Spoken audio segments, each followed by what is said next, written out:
The upturned smile and the smirk. Two facial expressions that radiate confidence, charm, and approachability. These subtle yet powerful movements can completely transform your face. In this video, I'm going to break down why the upturned smile and the smirk work so well, what muscles you need to train, and how to master these expressions so that you can elevate your appearance and appear more in control. So let's start with why these expressions work so well. Firstly, there's positive associations. An upturned smile conveys more warmth, more friendliness. Although you may be feeling genuine emotions when you are smiling, if it is downturned, it may not be conveying the same emotion that you are feeling. I used to have a very genuine, very authentic downturned smile. And although I was just as happy as when I'm smiling now, which is obviously upturned, it wasn't necessarily conveyed that way. And it certainly wasn't as attractive. The smirk is also a powerful tool for conveying a mysterious confidence. It's subtle, confident, slightly mischievous. It's a perfect mix of charm and self-assurance, making it incredibly engaging and having such high female appeal. Having an upturned smile or a smirk in your back pocket is a very powerful tool, especially when it comes to flirting with women. So let's talk about what muscles are actually involved. To master these expressions, you need to focus on controlling these key muscles around your mouth. The zygomaticus major and minor. This is for your upturned smile. These pull the corners of your mouth upwards, and they are essential for creating that natural lifted upturned look. The next is the orbicularis oris, not to be confused with your orbicularis oculi. The orbicularis is just what they say when the muscle is in a ring shape, so as you can tell, it is a ring that goes around your mouth like that. This muscle helps shape your smile and smirk. Now for the smirk, you need to be training your risorius. This muscle pulls the corners of the mouth outward. This is the muscle that you need to create that slight asymmetry when smirking. And the next is the buccinator, located in your cheeks. This muscle stabilizes your mouth movements for smooth, controlled expressions. Also, side note, I've become so good at controlling my smirk, I can literally control which crease it uses to smirk with. I found this out the other day just through expression control training. Here's the first. Right, you see that crease right there? Holy, what are we doing right now? I choose my creases now. What a life. Who would have thought Lux Maxon took me there? So, how do you train for the upturned smirk? Well, it's sort of a frustrating answer. You just gotta keep practicing it in the mirror. First thing you wanna be doing is smile lifts. Gently smile while focusing on lifting the corners of your mouth in the mirror. Hold it as high as you can for 5 seconds, then release. Should look something like this, like you're in pain.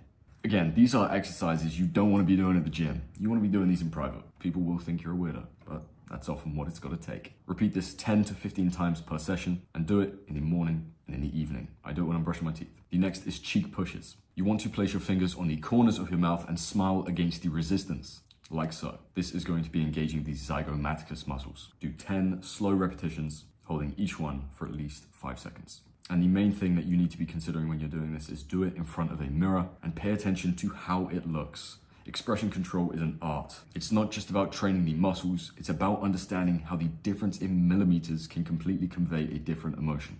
So practice, practice, practice. So how do you train for the smirk? This one, the one we all know and love.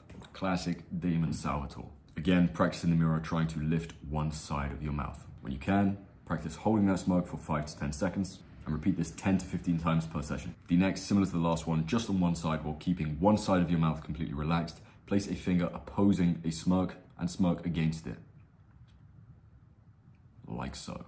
10 repetitions on each side. Huge bonus points if you can do a smirk while making sure that your eyebrows are also positively tilted. If you don't know already, positive tilt in your eyebrows is a very attractive masculine feature. No, it's not just about being born with it. I can turn it on in a second and there we go. The eyebrows are positive. Coupled with a smirk, you get a little mischievous, cute little flirty look. The ladies are gonna love it.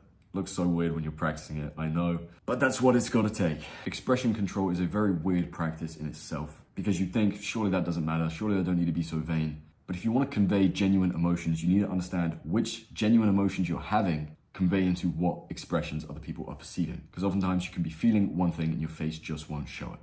So having this full broad spectrum control can give you the ability to be a lot more authentic, even though at first glance it seems inauthentic. The next exercise for the smirk is a cheek and jaw tension exercise. Press your tongue against the roof of your mouth, mewing, hard mewing, while you're holding the smirk. This engages your buccinator muscle for greater control. Let's talk about expected results and the timeline. In 1 to 2 weeks, you'll have improved muscle awareness and greater control over your expression. In 1 to 2 months, you'll begin to notice subconscious visible lifts in the corner of your smile, which is completely optimal. Your expressions will also start to feel a lot more natural. And in 6 months, you'll be able to have a perfectly upturned smile, and that smirk that enhances your overall appearance. Let's talk about some common mistakes and how to avoid them. Do not overexert your muscles. Don't force it. It's a delicate exercise. You don't need to give it a lot. Do not ignore symmetry. While a smirk is an asymmetrical expression, don't neglect either side.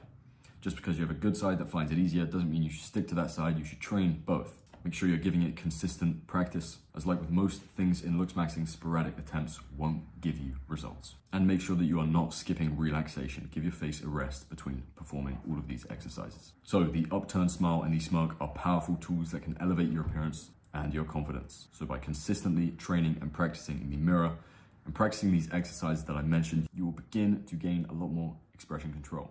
As always, let me know how it goes in the chat and tag me if you have any questions. Much love, gang.